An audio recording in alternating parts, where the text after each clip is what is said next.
Okay, so we are on our series of programs that I am making related to President Joe Biden's visit to Angola. So when we just did the second part of Angola part 2. The Angola part 1 was when Joe Biden arrived in Angola, revealing to you what is the real reason that he is there just weeks before, 2-3 weeks before his departure from the Oval Office of the White House.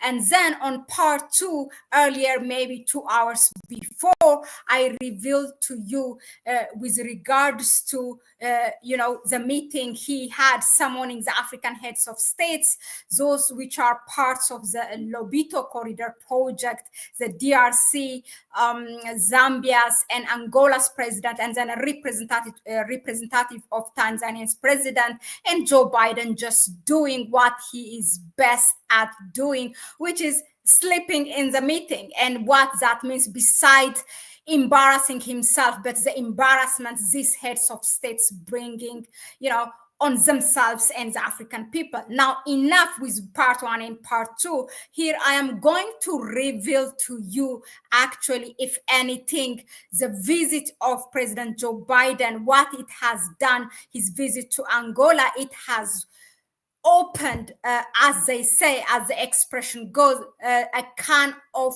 worms that we need to look at. Is it a coincidence for them to choose Angola? I am going to tell you something that you did not know, most of you. Is there, first of all, it's called the Angola prison, or the Louisiana state prison. It's also known as the Angola prison. It's also known as the Angola farm. But before that, let me tell you, it's not by coincidence this place is called the Angola prison. You may know about it. It is the largest secured prison, actually, not only in the United States, but also in the world. Okay, now, truth 101 or fact 101 with regards to Angola is that you all have seen that Joe Biden has made this speech at the National Museum of Slavery in Angola, because there's a connection there. The first Black slaves, okay, let's say the first slaves from Africa, but you all don't go and confuse this. It's not the first Black people, or it's not even, again, I repeat it, that Columbus that discovered America. There were Black people with civilization already, with Olmecs and others that came from the Kemet land from Africa. We are talking about now Black slaves from Africa, after the kingdoms and the kingdoms have, lost their power after, when the white colonial powers came to Africa to take slaves. So these slaves that arrived first in the United States, according to history, at least, is that the ones that came from Angola, and they were in this state in Louisiana. And they were there, doing plantation. It's a large plantation, and for years and years it has been like that, until the state itself, then private companies have bought it, and then they continued to farm with very low minimum wage giving to the, actually no payment to the laborers. And then when the state bought it, for a prison, the plantation, some of the plantation has continued to go on. And then what they did is they take these prisoners and then get their free labors for free, and maybe that's maybe for cents per hour. That's what they pay them, but mostly that is even for the what they call according to them, intellectuals in the prison. So I'm not saying there's no intellectuals, but I will show you later how the name intellectual is also associated with race. So that's how it has got that name. And then another fact is that the country Angola was colonized by Portugal. So Portugal has these colonies in Africa. They have Angola, they have Mozambique, there is Cape Verde, there is a part of Guinea-Bissau, and then Sao Tome and Principe. All these were colonized by Portugal, but the largest territory was Angola and Mozambique. So it was in these countries, actually, what they do is that beside colonization, and beside all the raw materials, the minerals that they are taking from the country, they also take, of course, slaves as well to go and build their country. And what our tourists and ourselves get wonder and saying, oh, how beautiful it is, and some of us don't even know that it was built by Black people, the whole of Europe. So what they do is, in their country Portugal, when there are some politicians or whatever, when there are people that they say, oh, they are not like civilized, they are not to the same level, they are not on the same level like us, so they send them back to Angola to detain. It's like a prison, the country Angola itself. They take slaves from there, but also their own people, they bring them back, and they used to make them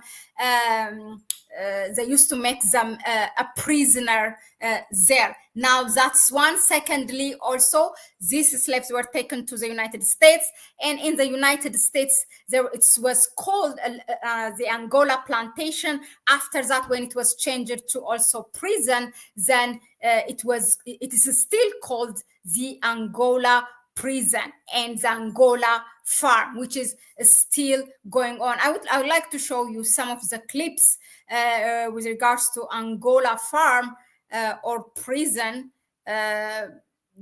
So this is it. So now the Angola prison, officially it's called the Louisiana State Penitentiary, or known as Angola, and nicknamed also as the Alcatraz of the South, the Angola plantation, and the farm. All these are its names. So actually only few people may know about the Louisiana State Penitentiary. It's commonly known as the Angola prison, or the Angola plantation, or the farm. That's how it's called. It's a maximum security prison farm in Louisiana. So look at this, okay? The Black people, it's 75% of the prisoners are Black people. 90% of them are sentenced for life, and 90% of them, they die there, and most of them, their case is not even shown. And some of them, they come there, you read a lot of stories that they think that they come there for a decade. And I read a story of one man who ended up being prison for 57 years. Can you imagine? For 57 years in the prison, giving free labor. Actually, it's a modern slavery, except that there is nothing modern. In the words of one of the prisoners there is nothing modern about it. It's still in that slavery time. Now, let me continue to give you some facts. This is all, you can find it on a research paper, and you can find it on a commenting as simple as Wikipedia. So this prison is a maximum security prison farm in Louisiana, operated by the Louisiana Department of Public Safety and Corrections. It's named Angola after the former slave plantations that occupied this territory. The plantation was named after the country of Angola, from which many enslaved people originated before arriving in Louisiana. So Angola is the largest maximum security prison, not only in the United States, but also in the world. Okay, so it has about 1,800 staff, about 6,300 prisoners. Also, the CIA, which is known CIA, as I don't know how many of us know, but it has a department in CIA called Hollywood. That is where they give you some of the things that the United States does in the world. For example, if you remember the Black Hawk Down, that it was a movie actually that revealed what the United States was doing in the 1991 and 1990, from 1991 till 1993, when the dead bodies of US military were dragged on the streets of Mogadishu in Somalia, and how the oil business made them to arrive there in the name of humanitarian crisis. Now the same thing with the Angola prison. Now there is a Hollywood in the CIA, the Hollywood department has released a documentary, and that you all, if can go and watch it. It's called The Farm, Angola, USA. So it's a 1998 award-winning documentary set in the notorious and largest American maximum security prison, known as Louisiana State Penitentiary, but known as also Angola. So loosely based on articles published in life sentences drawn from the prison magazine, The Angolites. The film was directed and produced by this man, Jonathan Stack, and Liz Garbers. Wilbert Rideau, a life prisoner himself who had been editor of the magazine since 1975. He also participated in direction and was credited on the film. So the film follows about 10 people who were their life and their survival. They all were sentenced to days. I think years later also it has followed those people, and then again the documentary come under the name, I hope this thing is not showing you, so still what years later they came and they followed their stories. Some of them they died, some of them still they were surviving. So that's how this movie tells you about the story of the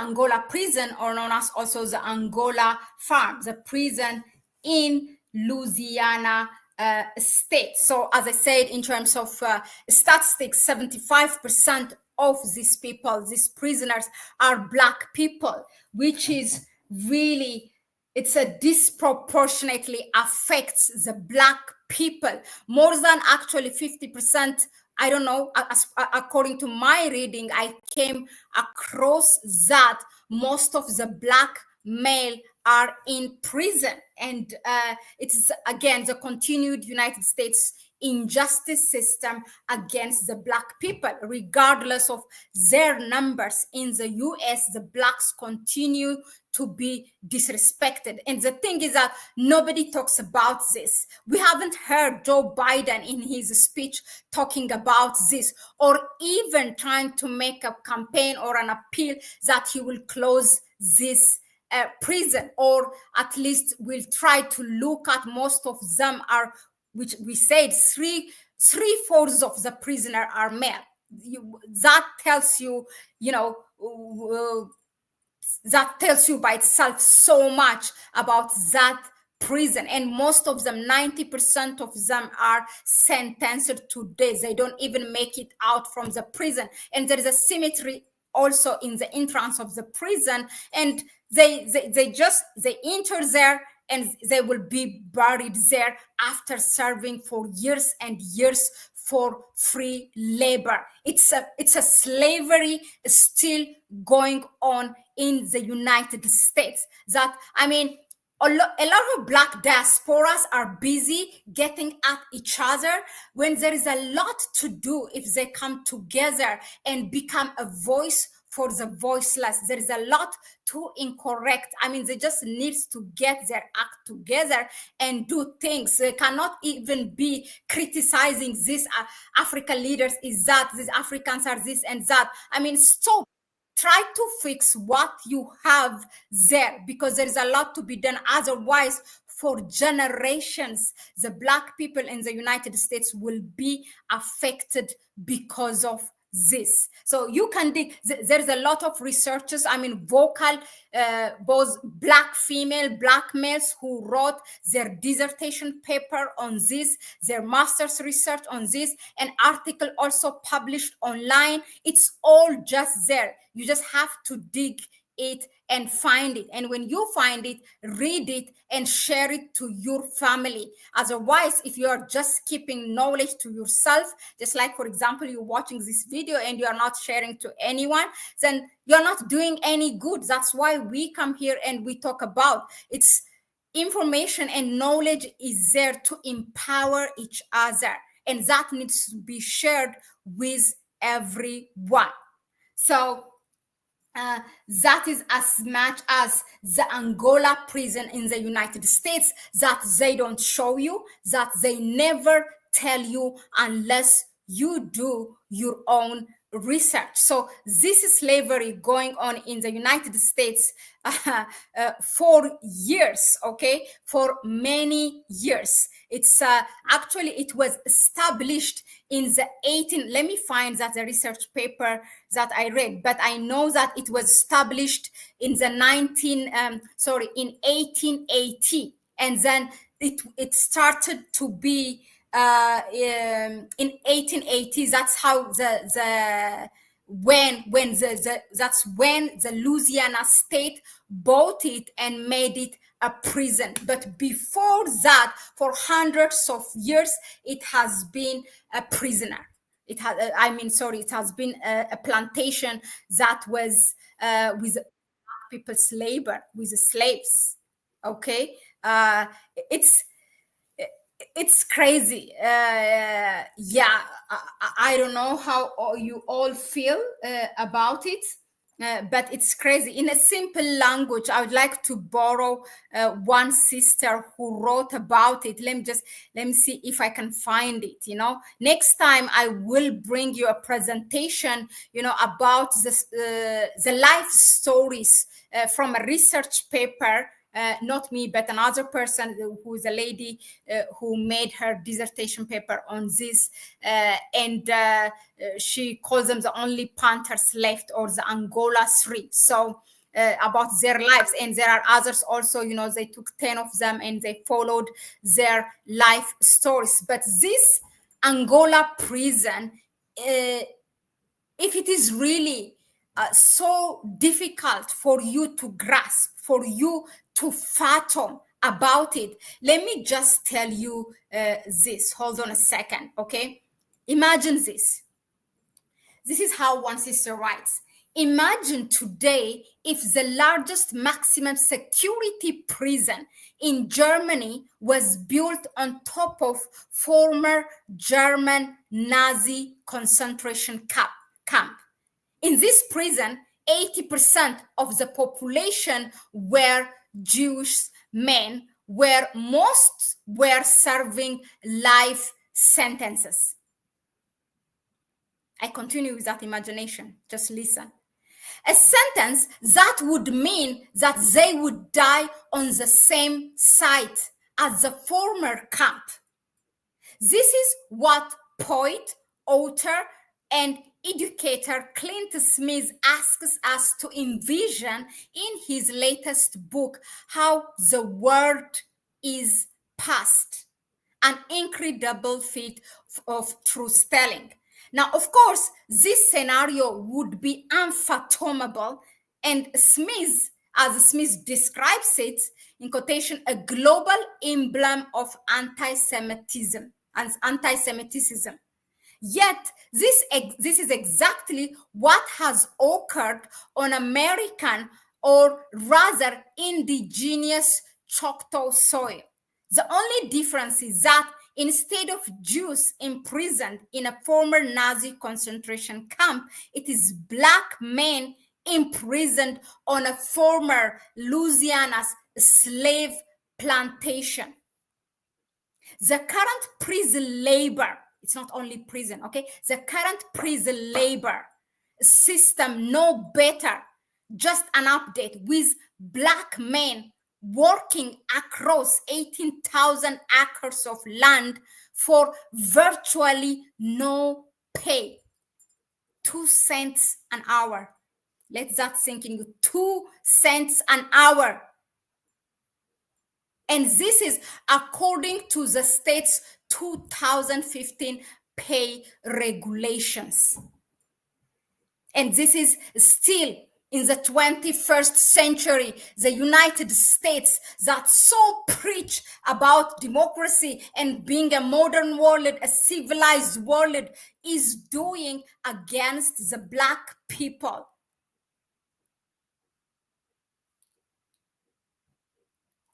I leave you with that thought.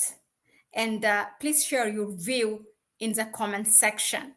But for me, to talk about it, so, for the past 20 minutes, it was so painful. So painful, even as I prepare for it. There's so much, that triggers in you, that provokes you things to do, to see, and, actually to realize the lives of the Black people today. It's crazy how things are, this system works in a very synchronized way with the government, with those who make the law, with those who make the policy, with those who prepares the academy, the school, with those who are working on the mainstream media. They know what they feed you, and they know what they hide from you. And us being stupid, not digging anything, we just continue like that, like blind people. I mean, blind people can read, if you want, but yeah, it's so crazy, but it's very painful. I'm glad I discovered about it. This is something that that can be for generation. We have to teach ourselves, and then teach our children, your sibling, your nephew, your niece, doesn't matter, your family. If you all do one thing by sharing this to your family, and everybody can do this, then that's it. Because the academy system, the system will not give you this in the lesson. They don't even want you. I don't know for even how long this kind of publications will stay online. Yeah. So thank you all for rooting, for your comments, and share your view after you do your own research as well, to dig more further about it. Let us know what you think, especially those of you who are in North America. As far as here at Connect Africa, I'm going to make another presentation for you, which is called Angola Part 4, which focuses on the Angola farm, on the plantations that is still going on, and how this still was able to continue with the help of the law of the country as well. Yeah, thank you. And I'll see you on the next one. Bye-bye.